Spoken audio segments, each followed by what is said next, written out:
Bonjour et bienvenue sur Les Clés de la Réno, le podcast qui t'accompagne dans ta rénovation pour aménager et décorer la maison qui te correspond, celle qui te fait rêver.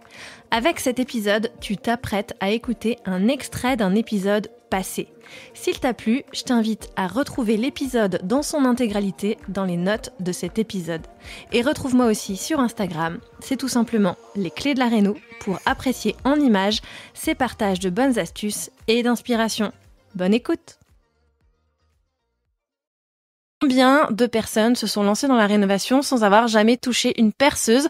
On en voit de plus en plus, même qui se lancent en auto-rénovation sans avoir aucune connaissance des travaux et de la réno. Et pourtant, qui le font et qui apprennent sur le tas, et ça parce qu'ils ont une vraie grosse dose de motivation et d'envie. Et avec YouTube, on trouve tous les tutos dont on a besoin maintenant pour apprendre ses compétences et ses connaissances techniques dont on a besoin pour avancer sur son chantier. Et tu te demandes peut-être si tu peux faire certains travaux toi-même. La réponse, elle est évidemment positive, évidemment que oui, mais ça dépend de toi. Pour ça, ce dont tu as besoin, c'est surtout, à mon sens, de l'envie et du temps, mais surtout de l'envie. Bon, le temps, c'est quand même important aussi.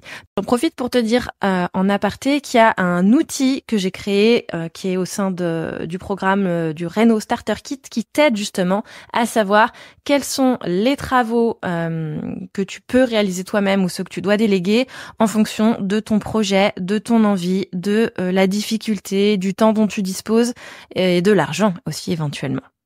Parce qu'effectivement, pour finir sur ce point, faut quand même pas négliger que réaliser les travaux toi-même, ça va te permettre de faire de nombreuses économies, puisqu'en général, ça dépend des travaux, mais si du coup tu t'occupes de réaliser les travaux toi-même et que tu du coup te procures aussi toi-même tous les matériaux, tu peux réaliser 30 à 50% d'économies sur le poste de travaux en question.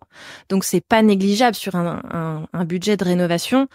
Ça peut même être plus parfois selon les devis, selon les travaux en question. Donc c'est assez exaltant de pouvoir envisager ce type d'économie effectivement. Après voilà, comme je te le disais, pèse bien le pour et le contre. Ne te mets pas en danger, ne mets pas en danger ton projet, ne le fais pas, fais en sorte que ça ne se transforme pas non plus en cauchemar parce que tu t'es engagé dans des travaux trop importants, trop longs, qui te dépassent.